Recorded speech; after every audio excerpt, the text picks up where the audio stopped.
Hello beautiful soul! Welcome back to my channel. This is my channel from Japan, Kabayan Leo. This reading is for you.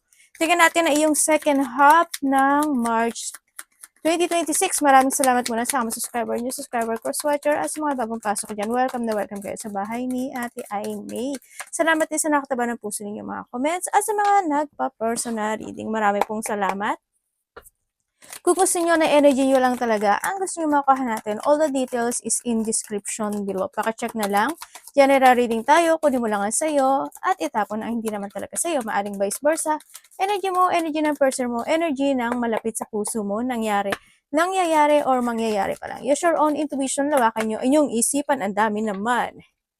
Okay. General reading tayo, ha? Ano man ang gender mo, ano man ang edad mo, wala sa baraha ang kapalaran ng tao, kayo pa rin ang makapagpapabago nito. Gawin yung guide, yung mga warning, hindi yung negative warning yon. I-reverse nyo siya hanggat maaari. Please, please lang. Try to analyze our reading dahil pwedeng ito is makatulong sa inyo. Pero kung nasa inyo rin yun, no?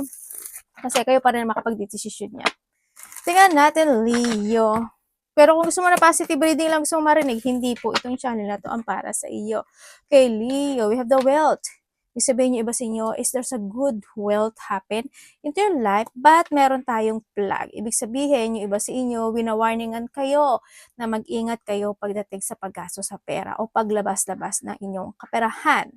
And also, handun din yung point na pag this is also the flag lang, is syempre, don't lower your standard. Kumbaga, may mga tao na pwedeng i-criticize kanila, may mga tao na may masasabi, may mga mema, mga ganun sitwasyon. Or, pwede rin din ikaw ito sa kanila. Don't criticize the person kahit na nakikita mo na may mga red flag sila or may mga something sa kanila para hindi ka rin nila ma-criticize, no?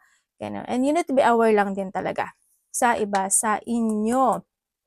And meron tayong family wishes come true. Pwedeng we have the wealth din ang nakikita ko sa inyo. Pwedeng nahando sa point na may mga pangarap ka sa pamilya mo na makakamit mo, no? Or maybe yung iba is kayo ang magbibigay nito sa kanya. Kung gumaga, nandun yung focusing nyo, no, when it comes sa family nyo. Talagang ibibigay mo yung kahilingan nila.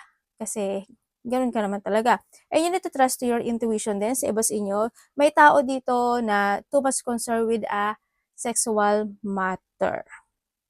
Pwedeng ikaw or someone who's connected sa iyo, kung sino man iyan, but we need to be aware lang din sa mga red flag, no? Ganyan, ibig sabihin, kung may mga person na mga bago man yan o karelasyon nyo man yan, pag alam nyo na ano is, makiramdam kayo, no? Kasi nandito rin kasi si Unicorn, makiramdam kayo, kasi maybe there's something na baka niloloko kayo, dinadaya kayo, ganyan. Or kung sa pera ito is kasi we have the coin din, no? Money will coming to you. Congrats, no? Kung sa pera din and sa wealth, ganyan, ang nakita ko sa inyo, mag-ingat kayo sa mga tao na makakausap ninyo, no? Pagdating sa pera, pag pera na ang pinag-usapan, maging aware kayo, no? Handito kasi si Unicorn. Kung sino man itong rabbit na to, ingat ka lang din. And news is on the way. Pwede ikaw yung magbibigay ng news or makaka-receive ka ng news. Kasi meron tayong flag, pwedeng iba dito is a bad news. Pwedeng nandun din yung point, we have the wealth and tsaka the coins is good news, no? Ibig sabihin, there's a blessing coming into your life or iba dito is may negative, that's reality of life, ano? May negative and positive. Heartache over what you no longer have. Kung saan man yung aspeto ng buhay mo, yan, pwedeng nandun yung point na dito ka makaka-receive ng good news or bad news man yan. And meron tayong family matter. Alam mo, palaging lumalabas sa iyo ang family. Hindi ko alam kung bakit gano'n. Siguro may mga something happen when it comes to your family, mga concern, ganyan, no? Or may marireceive ka sa family mo na news. Pwedeng nahado sa point, ano, may taong buntis ba? Yan, yung iba sa inyo may mga buntis, or may mabubuntis, or may mga anak. Pwedeng someone is connected sa iyo, ikaw, or yung mga alaga yung hayop kung meron man kayo. Pero meron din kasi tayong flag na nakita natin kanina, yan, may mga flag situation. Ibig sabihin, pag ito pinagdapi ko is, andito rin tong si Spare, si Spear, ibig sabihin, may mga taong sip-sip. I don't know who. Sana hindi ko yung sip-sip or may mga taong, halimbawa, sip-sip sa'yo, binobola ka, ganyan. Or someone is connected sa'yo, mga kakilala mo, no? Baka may mga sumisip-sip-sip-sip dyan sa mga matataas na tao, pwedeng nandun sa point na yon. Or pwedeng sa'yo. In need of help, assistance, and guidance. Pwedeng ito is ikaw ang magbibigay nila, magbibigay ka ng help, assistance, or guidance when it comes to your family, sa mga connections mo, ganyan. Or makaka-receive ka sa kanila, no? Pero, syempre, ang nakikita ko rin kasi dito, ito spare and the plug din kasi, ang nakita ko, siguro mag-ingat ka rin sa mga tao na tutulungan mo or mga tao na hihingi sa'yo ng tulong, assistance, or guidance. Pero, depende na sa'yo yan kung paano mo ibibigay yung paano ka mag-helping hand sa kanila, no? It depends on you. Kaya handun yung unicorn na you need mo rin na mag-trust sa intuition mo. Okay? Ang nakikita ko dito. And syempre, mag-ingat kayo when it comes to our hand. Hindi ko lang alam why. Siguro na handun yung point. May ikaw or someone who's connected sa'yo kasi nandun rin kasi si family. Pwedeng may ipit, masusugatan, matutusok, makukutsilyo, mamamanhid, mamamasa, wag sanang maputol, matutusok kasi nito si spare, ganyan. Kung ano man yan, mapapaso, ganyan, no? Yan ang nakikita ko sa inyo. Or pwede rin overspend when it comes to money, no? Kasi andun din si flag sa iba sa inyo. Ingat kayo sa hand nyo. And someone is extremely stubborn and unwilling to change. Pwedeng rin ikaw ito, no? When it comes sa mule, yan. Pwedeng ikaw is talagang may mga time o may mga sitwasyon na unwilling to change ka. Pwedeng sa paggastos ng pera or pwedeng when it comes sa sarili mo. 'Di ba? Kung may mga physical situation ka, ganyan. Pwedeng mga iniinom mo, kinakain mo, ganyan. Or someone who's connected sa'yo is matigas talaga yung ulo at walang balak magbago or yung mga tao na hindi nakikinig or makikinig or kumbaga mga pasaway. Kumbaga parang magsasalita ka pero lalabas din sa kabilang tenga. Yung mga ganong sitwasyon. Or maybe ikaw ito, no? Yan. O kaya yung mga tao talaga na hindi ka talaga nila gusto kasi andito rin si plug. Diba? Pero alam ko naman na you don't care dun sa situation na yun, no? Okay, well, pay attention to your health. Like I told kanina, di ba, nasabi ko na kanina na kaya ka nandito rin sa red flag kasi nga, yun, baka dito din sa point na may mga unwilling to change ka, overeating, yan, overspending when it comes to hand, ganyan, no? Yan, iba-iba sa inyo, baka mamaya lumalaki na yung mga belly fats nyo, di ba? Hindi na siya baby fats, di ba? Ingat na lang din kayo, no, when it comes to your pay attention to your health. Or maybe someone is connected sa'yo kasi handito rin tayo sa family, no? Pwede na rin doon a point na may mga problema sa family when it comes to unhealth, no? May mga tao na kahit sabihan mo, hindi makikinig, kumaga tulong ka ng tulong pero hindi nakikinig, ganyan. Assist ka ng assist, yan. Or ano lang siguro, magandang usapan is needed lang din siguro, no? Basta mag-pay attention kayo when it comes to a health, no? Mag-ingat kayo. Control your anger and you will be sorry. Yan. Kung may mga tao, kasi you have the red flag talaga, kung may mga tao na talaga na hindi ka nila gusto, okay lang. But you need to, maging ano ka rin, maging maingat ka rin sa mga salita mo, sa mga bibigkasin mo, ganyan. Kung may mga masasabi sila, hayaan mo sila kasi sila lang naman ang mapapagod dun. Focus to your energy na lang din. Ang pinaka the best sa lahat. Ano? Kaya sa may mga red flag kayo. Kumbaga, handito rin yung point na when it comes to a flag, don't lower your standard. Kumbaga, handito sila, handito ka, pumatol ka, same na kayo. Di ba? Nandun sa point na yun. Kaya you need to be very careful lang din. No? Hindi mo sila ka-level. Kumbaga, nandun sa point na yun. Tingnan natin ang iyong energy.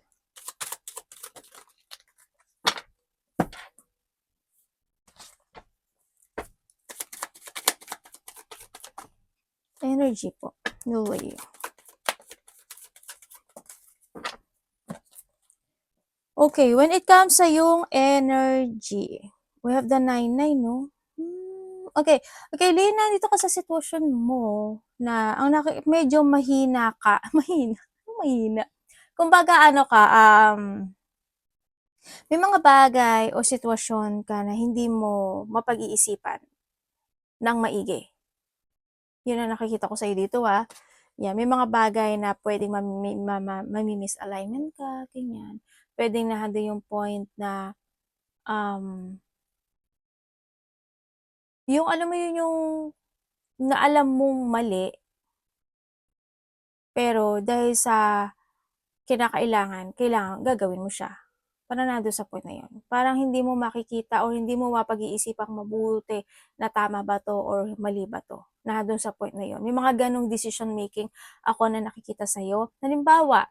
Um, halimbawa is wala ka naman talagang gano'n kasapat na pera, halimbawa lang, pero because of the pride, because of gusto mo maibigay yun o gusto mo talaga yung sitwasyon o gusto mo yung bagay na yun o gusto mong gawin yun, hindi mo na napag-isipan na, ay, at the end, wala na pala akong gagastusin. Kumbaga yung ipon ko is masasayat na lalo, 'di ba? Yan, may mga time na gano'n. O kaya mga sasabihin mo, bibigkasin mo, hindi mo gaano mapag-iisipan. And you need to be very careful when it comes sa situation na yun, ano?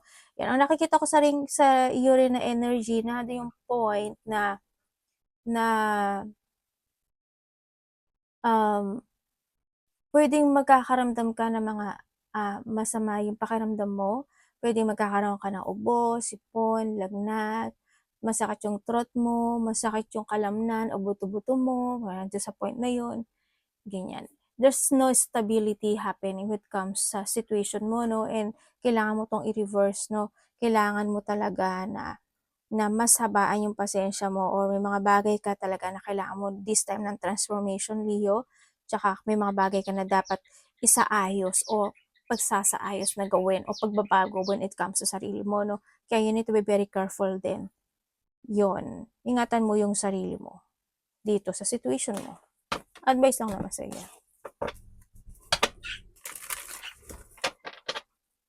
Tingnan natin ang parating sa'yo. Galileo. Ang pangit ng baraha mo. Ano na agad ako, no? Kasi hindi ko nakitang maganda. Okay, parating sa'yo.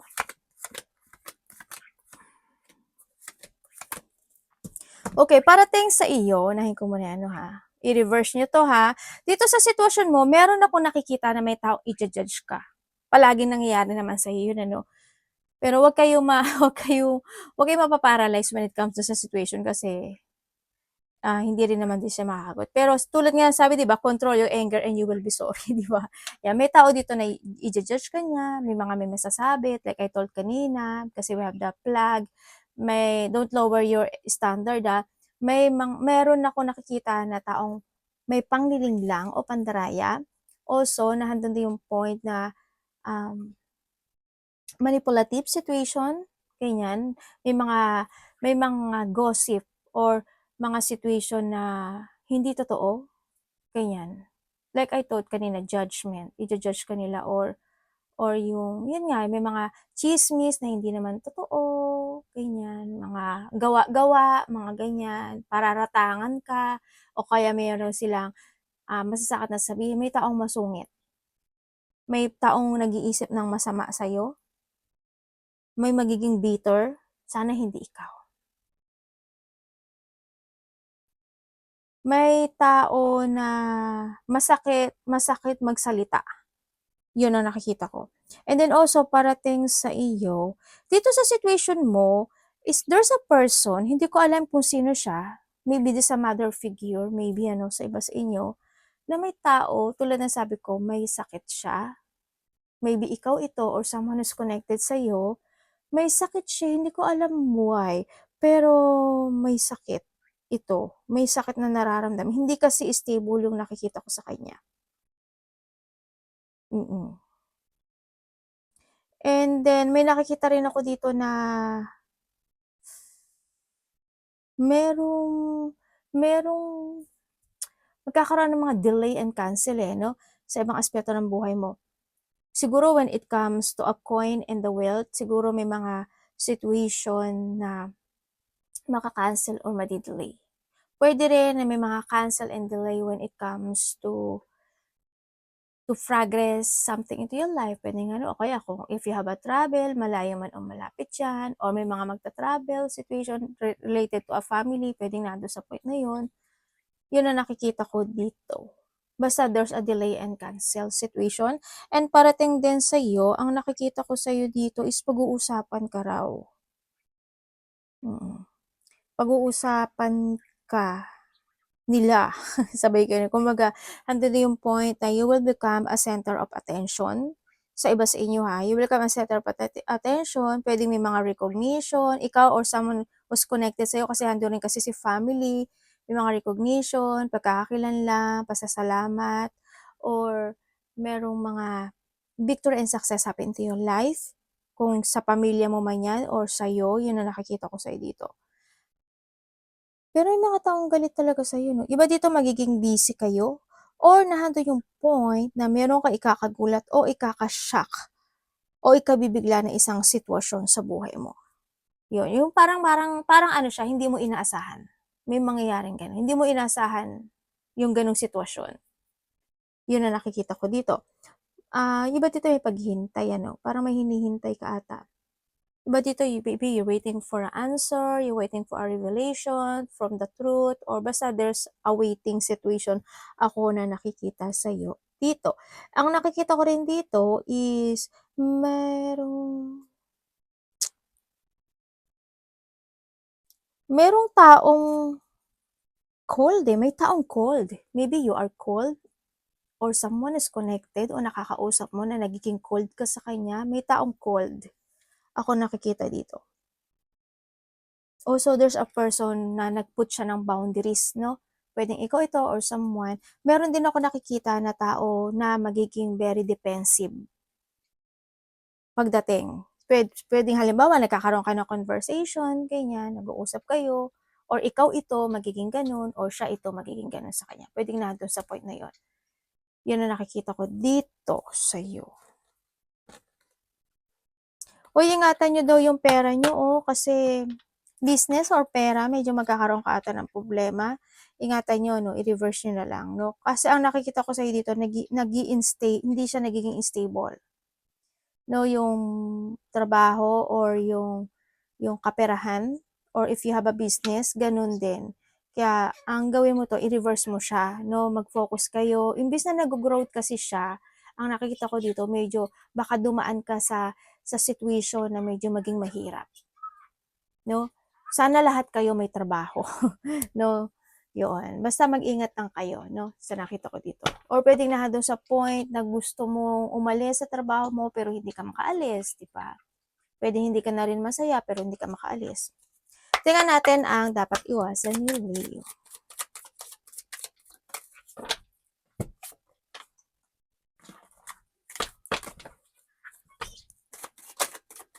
Dapat mong iwasan niya. Okay, dapat mong iwasan. Dapat mong iwasan, Leo, is siguro yung overthinking or yung situation na medyo nag-i-illusion ka sa isang sitwasyon mo na hindi ka naman nagmo-move, pwedeng na sa point na yon. Siguro may mga time or may mga situation na kailangan mag-action, ganun. Iwasan mo, syempre, yung ma-manipulate ka ng situation. Yung maging moody yung situation mo, no? Pwedeng, halimbawa, magiging masipag, tatamad, o kaya naman, mag-exercise, hindi mag-exercise, may mga ganong sitwasyon, moody situation, or being you, ikaw, maging moody, or yung mga taong moody. Iwasan mo rin, syempre, is not to use your head when making a decision making. Palagi mo tatandaan yan. If the emotions is high, intelligence is low, no? You need to think very carefully rin. Ang nakikita ko sa'yo dito, iwasan mo, syempre yung mga tao na sinungaling, magsinungaling din, ganyan. And then also yung mga tao na kokontrolin ka nila sa mga gusto nila. Depende kasi yun, no?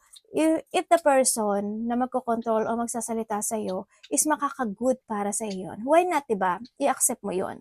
Pero kung sa tingin mo na that person is napaka-very manipulative na at hindi na talaga siya, hindi na siya, parang parang nag-o-over the bakod na siya pagdating sa'yo, ay nako, red flag yun, di ba? Kaya mag-ingat pa rin kayo, no? Yan, umiwas ka sa kanila, or kung ikaw ito, siguro hindi rin siya good, sa nakita ko dito, syempre yung hindi mo alagaan din yung sarili mo, no? And then also, yung mga taong bitter o being a bitter, or yung magkaroon ka ng blockage when it comes sa sarili mo, yung mga puot, galit, iwasan mo rin, o yung mga taong may gano'n, yung mga taong hindi pwedeng pagkatiwalaan o hindi maaasahan. Syempre sa sarili mo, kailangan mo rin magtiwala at umasa ka sa sarili mo na makakamit mo yung gusto mo. Yun, no?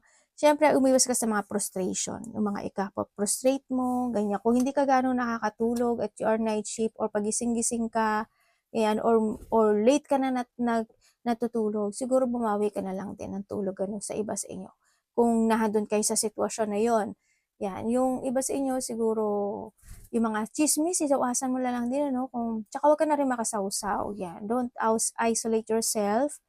I know that you are independent din naman kasi, Leo. Siyempre, nagkakaroon ng pagpapabaya sa iba sa inyo when it comes to your social life, no? Hindi ko naman sinasabi na magwalwal ka dyan sa labas o saan sa ka pumunta. Siyempre, may mga time na kahit mag-isa ka lang, no? Try to enjoy your life. Yan. Maiba lang yung magkaroon ka lang ibang sightseeing sa paningin mo, kasi isa yun sa makapag-relax sa iyo, no? And not to think to the future din, ano? Kasi yung kaperahan mo rin is medyo baka maging delikado. Tingnan natin. Love, kapatid, anak, magulang, karelasyon, kaibigan, pamilya, Leo, and love, vision. Lovers talaga, universe. Love. Okay. Okay. Kung ikaw is single, Leo, if you are single, okay, fine. Okay, kung ikaw is single, yes, meron ako nakikita sa'yo dito when it comes sa mga single dyan. Pwedeng itong tao na to is kilala mo na talaga siya, no? Kilala mo na siya, or pwedeng nakakausap mo na siya, or kung hindi man is maaring kilala mo na siya na muli-uli kayo magkikita, or muli kayong uli magkakausap. Yun ang nakikita ko dito, no? Pwedeng na tao na to is medyo mas matanda sa'yo, yun ang nakikita ko, or sa iba dito is sa vice versa. Stable naman siya sa nakikita ko sa kanya, pero nandun yung communication ng iba, no? Andun yung siguro magkakaroon siya ng pwedeng nag-uusap na kayo, or nagte-text siya, or nagkakaroon na kayo ng pagte-text or communication nitong tao na to. Ang nakikita ko nga lang sa'yo, medyo, I don't know why, but you are aware when it comes in this situation. Pwedeng nagiging aware ka sa kanya, or aware ka sa kanya, pero hindi ko nakikita na you are more on committed dito sa situation, ano? Kasi ang nakita ko, sa iba ka nakafocus. Sa mga single dyan. Parang focus ka talaga. Hindi ko naman sinasabi na ayaw mo sa kanya, no? Parang iba yung focusing mo when it comes sa mga single dyan. But you value this person, ano? Naiintindihan mo naman din siya sa nakikita ko dito. Yun ang nakikita ko sa kanya. Dito, sa mga single. And then, sa iba naman sa inyo, kung kayo is separated, oo, kasi may third party. Naging masaya siya pagdating sa iyo, pero alam mo yung ibinigay na pagmamahal mo sa kanya, hindi niya kasi yun na ibigay sa iyo. Oo, you value your person, you always give understanding when it comes sa kanya, pero hindi yung point na nagkaroon ng paglilit ko dito sa sitwasyon, kasi itong tao na 'to, ang nakita ko kasi sa kanya, they feel niya talaga na any connection is andun yung confident niya pagdating sa connection, ano, sa nakikita ko sa kanya dito. O, 'di ba, medyo may angas ata 'to, 'no, babae man siya o lalaki, nandun sa point na yon. Hindi ko alam kung ganun, or maybe this person is talagang stable lang talaga siya sa nakikita ko sa kanya dito, yun. At yung mabait naman sa nakikita ko, mabait naman siya dito sa sitwasyon. Siguro lang, ano lang siya, nagkaroon lang talaga siguro ng third party, or pwedeng ikaw rin yung naging third party niya, no? Nandun sa point na yun. But still, they reminiscing the past situation. Naalala ka pa rin naman niya. baka someday, or maybe this week, or in a past week, or this month is magkakaroon ng communication, or maybe nandun yung point na magte-text siya sa'yo or ikaw ito. Yun ang nakikita ko, no? Kasi magpapasa siya ng text ang nakikita ko, and they want forgiveness, or pwedeng nandun sa point na meron siyang ibibigay sa'yo, or meron siyang sasabihin sa'yo, mga ganong sitwasyon. Or ikaw sa kanya ito, no? And kung kayo naman is in connection itong tao na to, na walang third party relationship, yes, you care, handun yung caring, handun yung compassion, and yung tender and gentle and love when it comes in this connection. You value this person, handun yung saya. Alam mo yun, you give and take relationship, you supporting this person. Sa nakikita ko rin sa'yo dito, handun din yung point na aware kayo, no? Aware ang bawat isa when it comes in this connection. Pwedeng may anak na rin kayo, isa or dalawa sa iba, no? Yun ang nakikita ko dito. Focus kayo sa isa't isa. Oo, may mga time na hindi kayo nakakasundo, no? May mga time na may mga gulo o hindi pagkakaintindihan. Natural naman kasi yun sa connection. Sa nakikita ko dito, pwede rin na dun sa point na may mga blockage when it come in this connection. Kung kayo naman is may third party, yes, may third party sa iba. Ang nakikita ko, mas maedad to sa'yo, no? Ano na to devaluing you. Hindi ko alam why, but devaluing you, they supporting you, ang nakikita ko dito, or vice versa. Yun na nakikita ko dito, kasi magkalayo yung edad sa nakikita ko sa iba, no, sa may mga third party. Or pwede rin sa, vice versa. Yun, medyo napaamo ka ata nitong tao na to, no, Leo, sa may mga third party na to. Yun, pero alam ko na alam mo naman din yung ginagawa mo, 'di ba? Alam ko na alam mo na yung tama at mali. But still, nandun naman yung happiness na nakikita ko sa iba sa inyo, masaya ka naman sa kanya. Huwag mo lang kakalimutan palagi yung sarili mo. Pwede yung iba sa inyo nagkakaroon kayo ng enlightenment na kaso hindi niyo lang siguro mabitiwan. No? Nandun kayo sa point. Kasi syempre, nandun yung mga memories nyo, no, sa nakikita ko dito. Kumbaga, nandun pa rin yung pagpapatawad na ginagawa mo sa kanya. Yan. Yung iba sa inyo, yung may mga walang third party, nandun yung sa point. Hindi ko alam, pero may away or gulo, something. Hindi ko alam kung sa parte niya o sa parte mo. Kamusta po ang money ni Leo? Oh, Galileo. Ano po yun?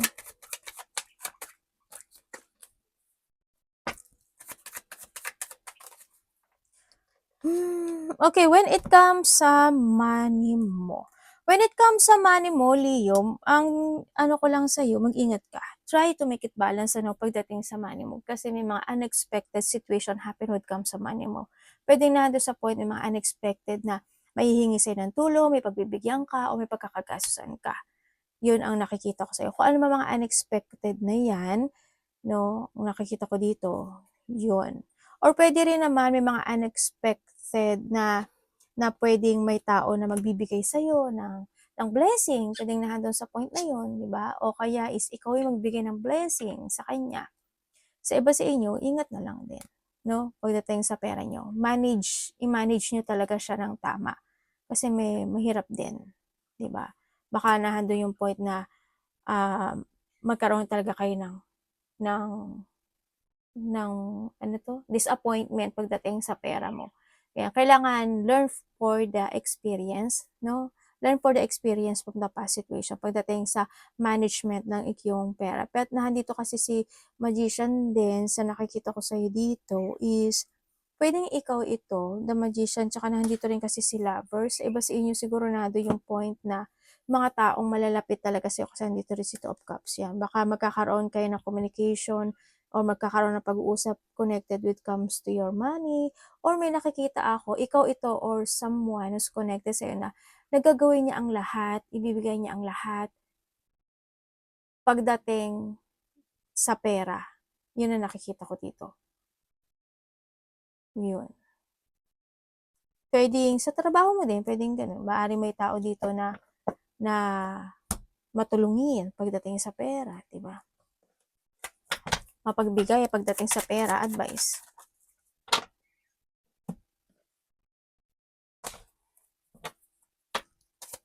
I-reverse nyo yan, ha?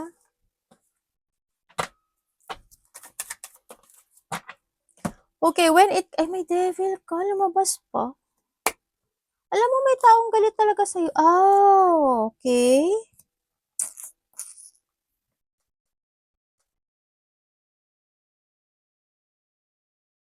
Yung iba sa inyo, may mga tensyon na hindi pa nare-resolbahan, ano? Ibig sabihin is, may tao na magkakaroon kayo ng conflict, eh, no? There's a conflict situation, ako na nakikita dito, hindi pagkakaintindihan, mga unexpected, intense, ganyan. Pwedeng iba dito is, mga depression, unhappiness, pagkalito, separation, or pwedeng aalis ka sa isang sitwasyon, or someone aalis sa isang sitwasyon, mga ganun sitwasyon. May removal din. Pwedeng ikaw ito eh, or pwedeng someone is connected sa'yo, nandun sa point na yun, ano. May tao na may dark thought sa'yo, may tao talaga na matagal nang may sama ng loob sa'yo, Leo. Hindi pa, parang nandun sa point na hindi pa siya tapos pagdating sa'yo, or maybe this is you. Okay, when it comes sa advice. When it comes sa advice is try to make it balance, no? Leo, lahat talaga. Pwedeng sa physical, kinakain, iniinom, emotional, financial, spiritual, mga ganyan sitwasyon, ano. Try to focus, be practical, give your effort and hard work, ano. You need to commit to develop any situation into your life. Slowly but surely. Tulad ng sabi ko kanina, pag-isipan mong maigi, no? Hindi kailangan magmadali. No, kung kailangan isipin mo ng 100 times, why not? No, kung makaka-good or makakasama sa iyo. Be productive, ang sinasabi, ano, medyo, ang nakita ko iba sa inyo is, baka hindi nagiging productive sa iba, yun. Be productive and may mga bagay na need to accept. Syempre na hindi naman din pangit kasi meron din tayong mga good na card na lumabas. Ibig sabihin, may mga positivity happen when it comes sa'yo, Leo. Ano? Ibig sabihin, there's a luck, may mga hardship situation na sa iba is magtatapos na, pero hindi agad, no? Ibig sabihin, unti-unti kasi siyang ibibigay sa'yo, hindi ko alam why, pero ang sabi dito, dahan-dahan kong ibibigay sa'yo. Yung situation siguro may mga bagay na need to progress or may mga bagay talaga na mas maging practical ka this time. Pwedeng nandun sa point na yon and they give you the blessing na hinahanap mo o hinihintay mo this time, no? Yun din na nakikita ko sa'yo dito. And then also is may mga recovery situation ako na nakikita sa iyo. Ibig sabihin, kung may mga need to recover it, or may mga marirecover na sitwasyon sa buhay mo, yun. Yung iba dito is recovery slowly, manggaganap o mangyayari. Yun na nakita ko. We have the judges and the justice din kasi sa nakita ko dito, no? Yan, mag-ingat ka na sa mga taong magiging unfair sa'yo, ganyan. Or yung mga ah, consequences, no? Yung mga hindi magandang magiging bunga when it comes sa mga gagawin o decision making mo or imumove mo this time. Kailangan palagi mo tandaan, you need mo palagi ng clarity. Itama yung mga mali, mag-aksyon, at kailangan mo ng magdesisyon. Arigato namaste, God bless.